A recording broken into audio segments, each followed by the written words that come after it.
Hello, everybody. Welcome to Lifestyles of the Rich in Faith. This is Kerwin and my lovely wife and producer, Brenda Jordan. We thank you. We greet you in the name of the Lord Jesus Christ. And what a day, what a day, what a day, what a day, what a day we live in. Well, today we start a brand new series. We just completed The Laws of the Rich. Man, wasn't that fun? Yes. And God has already given me an assignment to start on this brand new area, building on what we've already been building on. Actually, Brenda and I have been doing this for 20 years, actually. This is our 20th year. We're going to be celebrating our marriage uh, later in the year. I'm so excited about that. But anyway, this is a new series beginning called Life Without Limits. Amen. Life Without Limits. I heard God real strongly speak that to me several weeks ago, and I knew that was the direction He wanted me to go. And so, what's been happening to me, as well as my lovely wife Brenda, is we've been learning how to take the brakes off. He wants you to live without the brakes on. Yes. He wants you to remove the containments. He wants you to have no restrictions on yourself and give yourself the permission to be exactly who He made you to be. Amen. All right, so there's a lot going on in the world. I'm going to bring in some very powerful things. You got to really give me your all in all if you want your life to continually be better and keep up with us, me and Brenda. Now, somebody told me the other day, I think a dear sweet darling, you know who you are. You said that looking at my videos, shoot, Kerwin, you're a rich man. Now, how are we going to live like you? Wow. And she said, we can't do that. We're poor people. And I said, now, honey, wait a minute. I'm a man, just like every other man. It's just that the difference is, well, there is a lot of difference. I have had a lot of favors. I have had a lot of wonderful people who have been a part of my life. I was very fortunate to have a good mother, a good father, who were dedicated to my success in who I am today, actually. However, along with that, I had to choose and make some decisions and choices for myself that would back that. Okay. And I did just that. And so the things that I'm teaching, God has told me if you will follow the instructions, no matter where you are in life, at the bottom, you can get to the top. At the middle, you can still get to the top. Yes. And if you are already at the top, you can go even further. Okay, so this message is for everybody. And the things that I do in this video and show you is to encourage you, inspire you, motivate you, and literally push you to be better. Amen. And to have better and take the brakes and release yourself to unlimited possibilities in this Yes. world, in this life, right now. Okay, now I'm going to share a few things because God said that the life that is unlimited, and I want to talk to you briefly. I'm going to give you I'm going to really try to give you three important principles that I found in the life of one of the wealthy guys called Abraham, who was God's friend. And this man, was somebody that knew the one. He walked with him, talked with him, and God favored him in everything. Just everything. He never lost a battle. He had about 318 people working for him, and even they bragged on him. He had one of his main captains and supervisors. His name was Ebenezer, and they were all sharp, and they loved working for Abraham. 318 people. But I want to share that uh, before I get into the meat. Now, this is sort of priming you up, like I always do. I want to talk to you about seasons a little bit and phases and time spans about our life and living here on the earth, because there are two systems in place. One system is the world systems of the government of men, or the world systems of the government of humanity. And then there is the God systems, which is the government of heaven, from heaven on earth. Now, currently in our world, it it's dim and it's dark for many people. I know that, even though I don't live in the darkness. I live in what is called the light. But I see the darkness, and if you're in the darkness, meaning you're struggling in your lifestyle with a lack of good health, a lack of money, a lack of love and romance in your marriage, a lack of just having good friends, a lack of just being feeling good, a lack of freedom, and just a lack of just not being able to know if that's God's talking to you. So if you pay attention, take notes, don't try to look at the TV while you're listening to me, and go through this video at least 20 times, I can guarantee you, in a supernatural way, God will do something very special for you. Because when you do that, you literally show him that you want what he has for you, which is this better lifestyle that you've ever experienced today. So when I talk about the world system or the world's governments, I want to talk to you about there's two words that are commonly used to describe financial conditions in the earth among men. Number one is called the bear market. Now, some of you financial people out there who study stocks, who do digital currencies, and involved in an array of non-physical assets, I'm sure you kind of know what that is. But those of you who don't follow the money game that much, I'm just going to give you a brief description of what a bear market is, a definition. Now, this is according to the government of men. A bear market means when the prices of commodities are falling down, and usually they fall down at about a 20% rate or greater. And it's over a time span of at least one entire year or 12 months. Okay? So, in the teachings that I'm going to be doing, and in most of my videos, I need you to think 12 months. Okay? Don't go beyond 12 months, because in the Bible, when God said that one of his men did something that he was able to get an increase or a harvest, we could say, or a return or revenue within 12 months time frame. It didn't take 24 months or 2 years. It didn't take 3 years.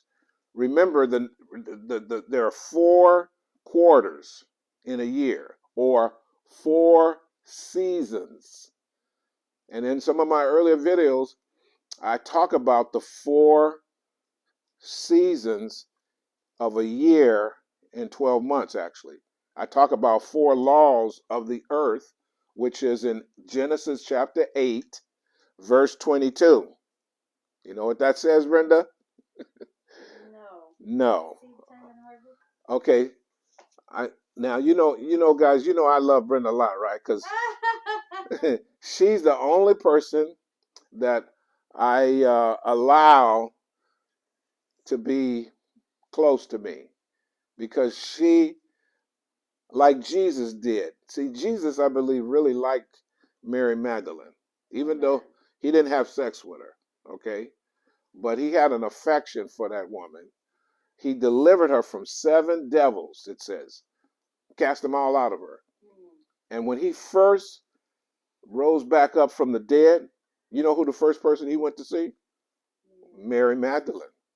Matter of fact, Mary Magdalene was the first. He didn't even go see his mother. He didn't even go see his brothers and none of it because, see, they actually, some of his kinfolk wanted him dead. And he didn't even go see the disciples that walked with him for 3.5 years. But Mary Magdalene was the closest to him because she loved him and liked him the most. I saw that. So, anyway, my dear Brenda makes me feel that way too. Very few people make me feel like I don't know anybody else actually on earth that does that. And I'm fine with it. Love it, love it, love it. Okay. So a bear market is a season that takes place usually within a 12-month period of time. And if you look at the financial markets, they're talking about what's going on within a 12-month period of time. And the 12-month period of time is broken up into 4 quarters. All right. First part of the year, first quarter, January through end of March. Second quarter begins in April through May, June, July, and so forth, all the way through the end of the year. So what happens is you can follow the money movement.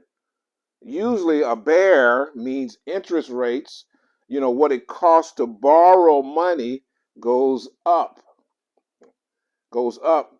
Prices for consumer goods and products and services and so forth begin to get higher.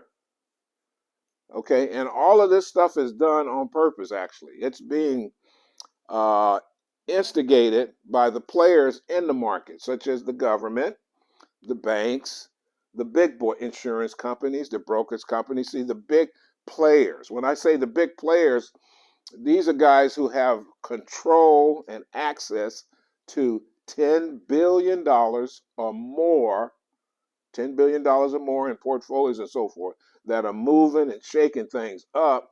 So the people that are below that are panicking. The 401ks that you got through your employers who've hired these management firms to what? Invest the money, manage the money, and they charge a little fee every year. But some of your 401ks ain't making that much money anymore. Actually, some of my clients have told me, Mr. Jordan, my 401k where it was 100,000, now it's down to 80,000. They literally lost capital. And usually that's pretty bad because you never really quite recover that again. So that's a characteristic of the bear. And the other side of the market is called the bull. The bull market. You know what the bull market is, Brenda? The times are good. Okay, now here are characteristics of the bull. The bull market is when prices are going up. Your stocks, if you invest in stocks, bonds, commodities, prices are going up because salaries are going up. People are making money and increases there. And it usually goes above 20%. When I say 20%, you're comparing the previous year to what you're doing this year. Now, see, for me and Brenda, God has taught me how to double my income every year, 50%. And in the Jordan Millionaires Association, we show you and work with you over the course of 12 months on how you can actually double your income. So that way, it won't matter if it's a bear, a real bear, because bears, now, according to the world's government, they're only looking at about 12 months. But I'm going to show you according to God's heavenly system of the government of heaven of God on earth, it works differently. I'm going to share it with you. Now, there are 3 major, what the Bible calls famines in the scriptures. There are many other famines, lower popular famines, but there are 3 major famines in the scripture that God reveals, and one of them was in the life of Abraham. And God is the one who causes the famine. Okay, remember I said, okay, now here's something that you probably will never hear anybody say but me. God, okay, God, the Heavenly Father, is the one who causes the famine.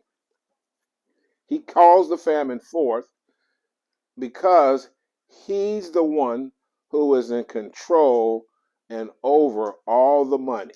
Yes. Amen. Okay? Now, here's a financial famine. Now, in God's economy, which is coming from heaven, the cycles they run from 7 to 10 years. 7 to 10 years time spans. That covers many, many years. During these times, many experience loss of capital, pay higher interest rates for borrowing credit, loans, and they are unable to purchase or transact real estate properties. That's because the banks, all of a sudden, it's not really all of a sudden, but they started to get afraid to let go of their God. Okay, now money is a god of this world. It's not the devil. Okay? Satan is not the god of this world. Now, I know it says in 2 Corinthians, when Paul was writing to the churches there, that he said the god of this world has blinded the minds of those that don't believe. Okay? But I disagree with that. The devil can only blind you if you allow him to. Amen. And you know how he does it, Brenda? Through your desires. Through your ignorance. Ignorance. Through you not knowing something. Yeah. Through your refusal to change. Through a lack of knowledge is a lack of sight. Okay? When you don't know something, how can you do it? Right? So it's through, that's why knowledge is greater than information. Remember, I said that before. You can Google to get information, but now to get knowledge will require more study and in-depth research in order to extract not only the knowledge, but to get the revelation. Okay, now, coincide with a financial famine is what is called in the scripture a financial feast. Financial feast. Now, while famine is going on in the world system, there are the people of God, certain people of God, not all the people of God, just very, very few, because God doesn't have a lot of these kind of people on the earth who are that tight with him. And he doesn't allow a big, massive group to be like this. Brenda and I are a part of this group. Yes. Okay? And I'm going to prove it to you because, see, during the first famine in the life of Abraham, and I'm going to read some of it, even though there was a famine and everybody was going through financial sufferings, Abraham escaped it. He actually became rich in the famine. Okay? Yeah. Now, financial feasts last are 7 to 10 years time spans. Okay? They cover these years in which there is an abundance, excess, and extreme wealth and riches that are flowing into the righteously rich, and they become far wealthier and richer than the world's millionaires and billionaires in the earth. Amen. 7 to 10 years. That's a financial feast. We are in a financial feast. You know why I say we're in a financial feast? Well, because when I look in the world, I see they're in financial famine. That's how you know. It's like a dichotomy. Okay? A dichotomy. So a dichotomy means when you look at the world, what's going on with the heavenly system is just the opposite. The world famines, God's certain ones feast. Amen. The world's in sorrow, God's folks are celebrating, are partying, having fun. There is no part.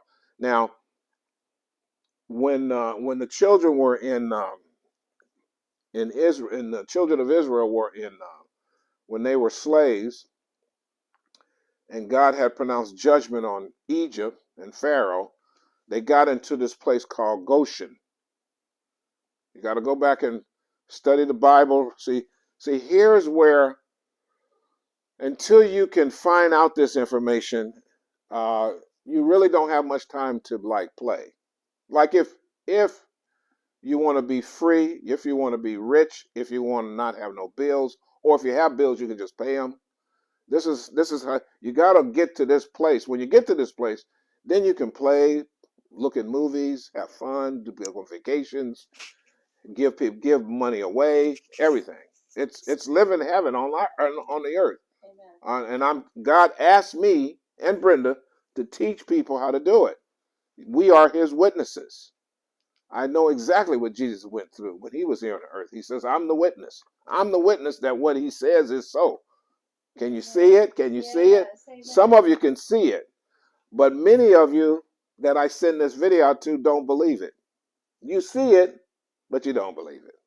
I tell you, but you don't believe it. I know, but I'm gonna still tell you anyway. So there were 3 principles that if you learn these 3 principles and practice them like right now, you will receive the benefits from all 3. It's unbelievable that this is so simple. The mind, how we think, has been trained to look for complicated stuff, complex stuff, difficult stuff. We're just trained that way. Why? Well, because man taught us. Okay? I can remember when I was a young kid, my mother would say, "Kerwin is so gifted." But then when she put me in school, my gifts started to get all jacked up. Mm-hmm. Okay, why? Well, because the people that I'm submitted unto, they're jacked up. They can't see my gift. But my mother saw my gift. Did you know I used to be able to paint and draw with skill when I was in grade school and junior high school? My paintings were so, I wish I had pictures of them. They even put them in contests and I won. But today, many times I struggle with just trying to write clearly. You can't even read my writing. I said almost 70 years, you see. So that's because I never continued to develop with it. And things change to computers. They don't write much anymore. See, so what you don't use, even though it's a gift originally, you lose it, even though it's still there. And if I give myself to it, it would come back. Now, my lovely Brenda, because she's so full of style, she loves beauty, art, sound. She's like, when we go look at different beautiful places, she looks at the texture of things, like even the plants, of how they're arranged, the colors, how they coordinate. See, she has this thing we call it style, that she sees things in the earth that most of us just walk right by it. Because why? Our minds are not on that. We don't care. We're always trying to get to the next thing. So in order to stop yourself, you literally have to make yourself stop doing that. Stop it, mentally.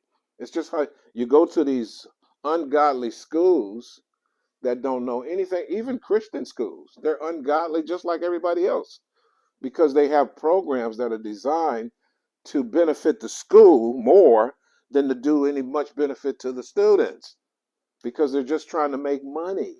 You see, the God of this world, that's the God. The money is the focus, not the student. So when money is no longer your God and God is your God, that's when He gives you the money. Yes. Okay? Amen. That's right. Did you hear that? I'm going to say it again. When money is no longer your God, how would you know money is no longer your God? When you don't chase after it first thing. Okay, now I'm going to give you a revelation. Did you know in Proverbs it says not to seek to be rich? Don't look. Hey, I'll get. It's in Proverbs. You Google it. He says, "Do not seek to be rich," but yet Jesus said, "I'm going to make you rich." Amen. That's a dichotomy there. There's something. What is that? Jesus tell the rich guy, you can't get it. Look it. It'll be better. It's easy for a camel. You know how difficult it is to get a big old camel through a sewing needle? Impossible. That's what he was talking about, preachers. You say, oh, he wasn't talking about. Yes, he was. He's talking about sewing needles, not the needle of a gate, because a camel can get through the gate if he takes off all that stuff on the back and he gets right through. That that's not the message. The message is this: you can be rich walking with God too. Too. Why would God tell you to give everything away or sell all your stuff and you'd stay broke? That's not what Jesus was telling him. He was telling him, look, if you give all your stuff away and let go of all what you have learned all your life about money and wealth, I'll make you richer than you've ever known. He said that as you keep reading the story. Yeah. He said it's a misplace of trust. That was all it is. Misplace of trust. So during your lifetime, if you want more wealth and you want more money, since God's the one over the money, how would you show him? Well, I'm going to give you a recommendation. You start with what you have, okay, such as showing him you want to be a better manager of the money that you have. See, some of you think if I just had more money, like hundreds of thousands of dollars, I pay off all my bills, I can rest. No, that's not true because you don't learn nothing. Okay, remember I give examples in some of my videos, early video. You should look up my teaching on the supernatural nair, and I have a wealth series that I did like I think almost 10 years ago that I was listening to. It's on YouTube, and the video is so old, but it still sounds like I just did it the other day. And we didn't have all this flashy stuff that we got now. But the content is so relevant. I went over twice. There's 10 videos called Wealth on YouTube. If you Google Lifestyles of the Rich in Faith Church and find them there, that alone will help you. But in that video, I talk about Brenda when I first met her. When I was trying to work on her to get closer to me in 2003, July, yeah, to July 2003. Um, she had this white escort, white escort, and that white escort, it was clean, man. It was clean outside, inside. But I noticed there was no air conditioning in it, and the windows were manual. You had to roll them up, roll them down. But Brenda looked so cute in it. To this day I see her, and the kids were smaller then, and she was driving the kids around, little Marvin and Kaylan. And I thought, boy, she's kind of cute. I sure want to help this lady, this girl. That's kind of how I thought. It wasn't a thing she needed my help because Brenda told me, look, I don't need your help at all. I was actually begging to help her because I wanted to get close to her, and I was looking for every possible opportunity I could to do whatever I could do, either for those kids, indirectly to try to get to her. So there was a time when she was in the gas station there on the Arco station. Brenda will know, on Roscoe there off the freeway getting gas. And I happened to see her and came in there before she was getting the gas because I thought, oh wow, there's Brenda. So I swooped in there. I swooped in there and said, hey Brenda, After church, huh? after church there to get some gas. I think Kaylin was sitting there in the front seat. I'm not sure where Marvin was. Marvin is a little older, but and she let me put the gas in her car. I filled it up. So see, I was trying to impress her. Hey, I can fill up your gas tank, Brenda, no problem. And then I thought I was looking at Kaylin's hair, and I thought, boy, she's got the same kind of hair that my daughter got. Mixed babies. White and black. They're so fine. They're so cute. Lovely, man. So I said, well, Brenda, I'm getting my daughter's hair done, and so maybe the girls can go together to get the hair done. What do you think? And really kind of looking at me like, what? Like brother Christian love, Christian. I'm saying that nothing too close, nothing too. I was trying to be cool, but I was so attracted to her, Brenda, because she was like, wow. I thought, man, she's like perfect. And I saw a picture of her that just back, shoot, 20 years ago, and I'm looking at the picture. I said, oh man, this is how she looked back then. I mean, she looks good now, but back then it was like perfect. I thought she was like everything I ever wanted. I mean, she was like the perfect woman. And then Wow. as I got to know her, she started saying what people were saying about her, and I couldn't believe it. I said, no, that's none of that's true. And I'm still the same way today. I don't see anything wrong with her. Whatever she's seeing, I don't know where she get it from. But most good looking women struggle with their image because first of all, the family that they've been brought up in don't see their beauty like they really are. It's usually a stranger that recognizes their attractiveness. All beautiful women go through this. And so what I wanted to do was show her that there was really nothing wrong with her. Whatever she'd been taught about her size, her hair, her body, just like everything. I thought it was the craziest. It was unbelievable. I even shared it with another woman friend of mine that she thought that was crazy. And she still thinks it's stupid today, actually. Can't believe it. Matter of fact, she wished she was as good looking as Brenda. Uh, anyway, and she's a blonde. And you know what they say about blondes? They're supposed to have more fun? It's not Shoot, true. not true. I think the blondes, some of them are having some of the worst trouble ever. But but anyway, so I'm gonna give you these three principles to open up this living life without limits that Abraham had. I got off track, but got to talking about my wife. So here I'm gonna take you to Genesis chapter no Genesis chapter 12 because in the day we're living in now, if you don't know how to do this or listen to me and my videos, you're not gonna make it. Okay, because the days in the world are going to be dark. They're going to get darker. And I'm not saying that to scare you. It's just, it is what it is. And if you don't have a close walk with the Lord and knowing his voice and know how he's leading you, it's you do things out of your own mindset. You're doing things what you've been taught to do. And many of those things that we've been taught to do is what hurts us. Okay?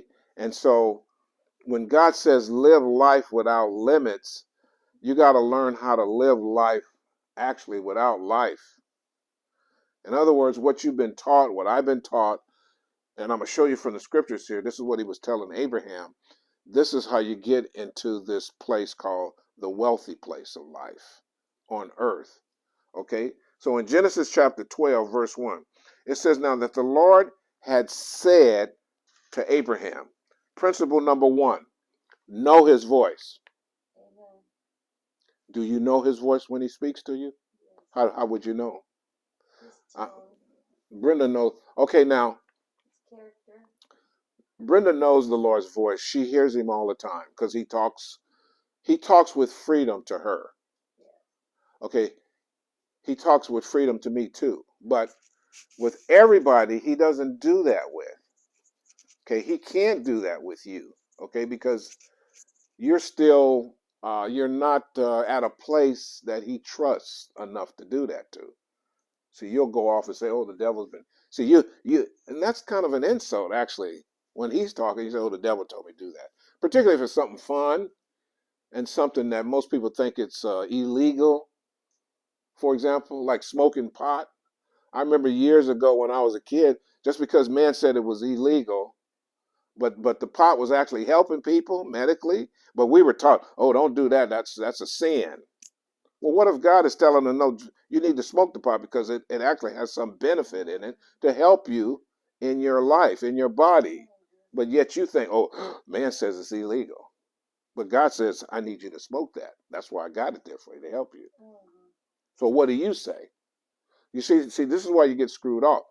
What if God says, well, I don't want you to pay that bill right now. I want you to go to Las Vegas, go have some fun. Go gamble. If God say, Lord, it's okay to gamble. I was taught that if we gamble, that's a sin. And here God makes these games for you. You make the games for what? For fun. Pleasure. See what I mean? So this is a similar kind of thing. He can't really say certain things to you, but he'll say things that he knows within your mind and where you are, you'll accept because you haven't grown beyond that. So what my assignment is that he's given me is to try to see if I can help you to escape that way of thinking so you free yourself. Okay? It's okay to smoke. For example, I wouldn't even smoke. Well, I never smoked. I tried the cigarettes, but I didn't like it. But now I tried a cigar. I love it. Okay? What's the difference? Well, the cigar makes me feel good. I don't have to inhale it. It makes me feel good after a good steak with some wine and good conversation. Okay?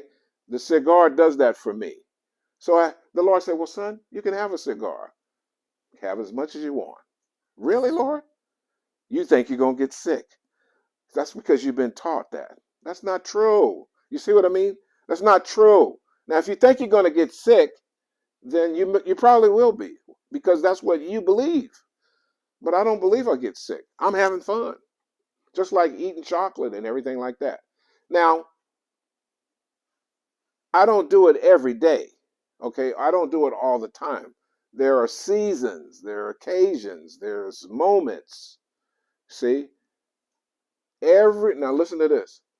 Never compare yourself to anyone else. Okay, God and you are uniquely tied together as though you're the only one that he made. That's how he deals with each one of his creations. He doesn't deal with us as a group. Okay? You read the story when Jesus said that there were people coming to him and said, well, Lord, you remember we cast out devils in your name. And he said, I don't know who you are. Can you believe God telling you I don't really know who you are? There are people he doesn't even know. Now, I know in your mind you think, well, then how would you know that's God? Well, how would you know that it's not God? Do you know everybody that's walking the face of the earth? And you say, well, I'm not God. Of course you're not God. But you don't even know everybody in your family. Matter of fact, people in your family you don't even talk to. They don't want to talk to you and you don't talk to them, right? But they're family members. No relationship. I don't know you. I've had Jesus say, I don't know who they are, son. I said, I thought you did, Lord. They were pretty popular here. Well known. He said, no, we don't know them. Kerwin, we know you, though. Amen. We know Brenda. Amen. Even the devils know you. That's why they say, oh, no, no, no. They don't go that route. The angels know me. Now, we're known in heaven. And some people down here on earth know me, too. It's good to be known a little. But, here on the earth, I'm not really looking for a big accolade. Matter of fact, if I wasn't doing this or had to do this, or if I didn't know that this makes him very happy, I wouldn't do this either. But I know it helps you, though, even though I never hear from you. Now, a few of them I'm starting to hear from because I'm saying things and doing things to grab your attention because I have to. The internet is powerful, and the TV and the movies and everything, grabbing all your attention, running after this person's life, instead of focusing on your own life that God has given you. You can't be following what other people are doing. What do you want to do? Focus on that. What would make you happy? Okay? I like hanging out with Brenda. That makes me happy more than anything. Amen. I've been saying this for 20 years, and we're still planning fun things to do. Now, I got a few nice people that I can hang with a little bit, but not too much. Most of the time, I like hanging out with God. That's why I have to get up early, get 2, 3, 4 hours. Yeah, maybe sleep only 4 or 5 hours. But I take naps. I'm getting my sleep in. See, I'm not on no time schedule. I don't have no time schedule. No time schedule, no budget, no, it don't matter. I let all that go now. Why? But now I account for everything, okay? Because I got to help people, pay this, whatever. But I'm never without. It's always there, and then some. And Brenda and I together. Oh man, are you kidding? We just keep moving forward. So I'm gonna give you these three principles. I'm gonna close. Number one, Abraham knew his voice. Yes. You got to know that because it said here. Look at Genesis chapter 12, verse 1. And the Lord had what? Said to who? Abraham. What is he saying to you? Do you know? Can you hear? Have you heard? That's the first place you need to start. Do you want to know? Yeah, now do you want to know? Because it might be hard at first. He may say, do you really want me to talk to you? Okay, maybe you should wait and get yourself ready first. You know what I mean by get yourself ready? You might need to clean up something. It's not so much cleaning what's on the outside. It's cleaning on the inside you need to do, like your attitude, your disposition, okay? Your ways of thinking. That's called your heart. That's what keeps him away. Okay? Now some of you who think because you go to church, you think because you pray, you think because you give your tithes and offering to the poor, you think because you help the community, you think because you're telling other people about Jesus and the Lord, you think because you're praying for people that's got problems to get a help, you think because this person is sick, you go visit them. That don't have nothing to do with a relationship with him one-on-one. None of that, you notice none of that I said anything about having a close relationship with him. Yes. All you want is the stuff. Like, right? The stuff is, what can I get from God? God is like my Santa Claus, right? No, he's not. So, number one, know his voice. Number two, it says here, I will, and he said, and the Lord said to Abraham, get out of your country. Second principle is prepare to leave. Prepare to leave. Now, that word country, I looked this up now. This is going to be powerful. I got to give you this before I close. The word country, literally, it's in the Hebrew, it's called Ratzon. Ratzon, Hebrew. And it means the firmness of the will. And I looked at that.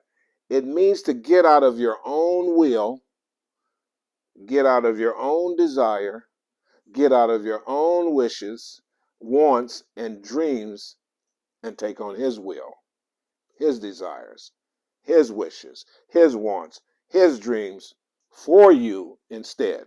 What did Jesus say, Brenda? Do what my Father tells me to do. He did, but in the prayer in Matthew chapter 6, when he was teaching about how to pray, there's a phrase in that prayer.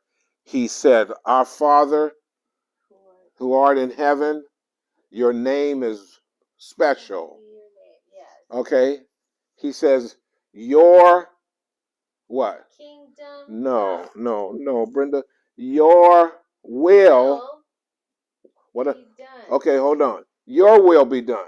What did I say this word country means? Will. Firmness of the will. So here's a principle. The more you can let go of what you want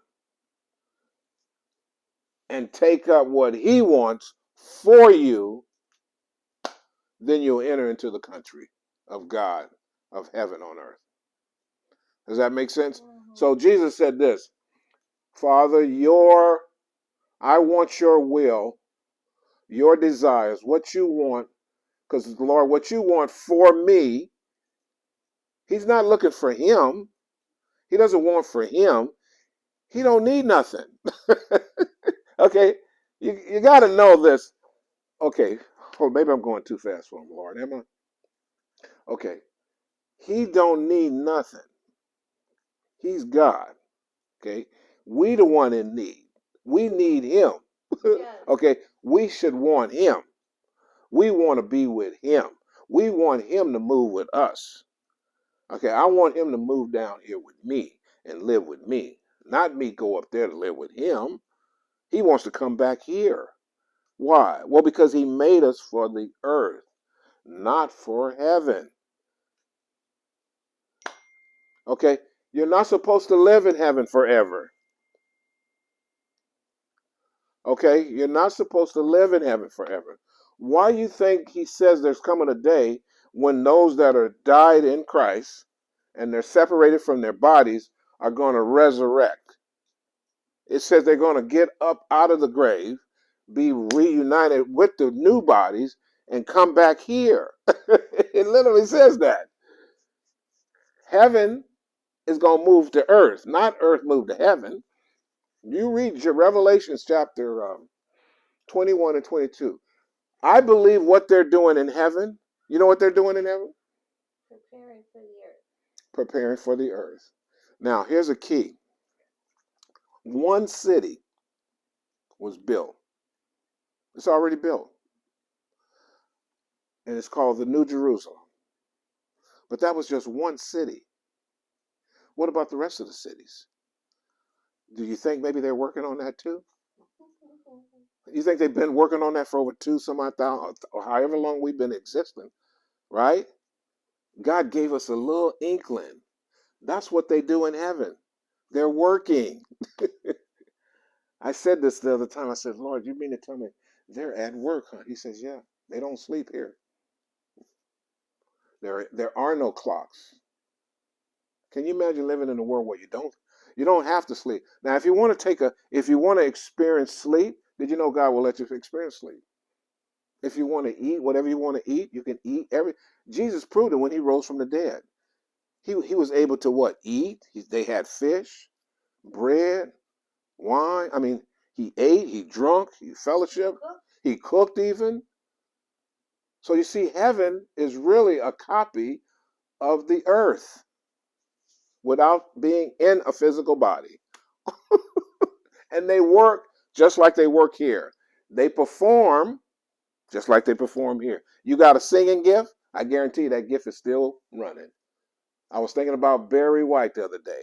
Such a beautiful, this guy's voice was so romantic. All he wrote was love songs. Love, love, love. He wrote a book too about his mother who taught him love. And that's where all these songs that were in him, that's forever. God put that in the man. That was his gift. He don't lose that gift just because he died out of his body. He's still alive. Wait till we hear some of the songs he's been writing in heaven. Yeah. So that's what the Lord told me. And then the third thing, that's the country. The last thing here, Abraham had, leave your country and leave your family and from your family's house, and I will show you the land that I have for you.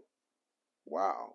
And I will make you a great nation, Abraham, and I will bless you and make your name so great, and you will be a blessing and you will be a blessing. I know that word blessing. I'm going to make you rich, Abraham, and you're going to be so rich that you'll make others rich too. And those who give you some of their riches, I'm going to make them even richer. Okay? Now, and those who want to take from you your riches, I'm going to take from their riches too for you, Abraham. That's going to be a sign to them that anybody that messes with Kerwin and Brenda Jordan on the negative, you're always going to lose in today. So those are the three principles. Know his voice, prepare to leave, and The third thing was to leave your country, Family. leave your family. Because, see, when you're coming into God's thing, you got a new family. And then he says, this land is the promise of God. It's the land of promise of God, heavenly land on the earth. And for land, what I would suggest you put is life, because it's all about life. When you see land, put the word life. Father, I pray for the people. Thank you for giving me this new assignment called Life Without Limits, where we're going to learn how to release the brakes and take off and soar like never before. Okay, God bless you guys. Till next time, bye-bye. That was good, honey.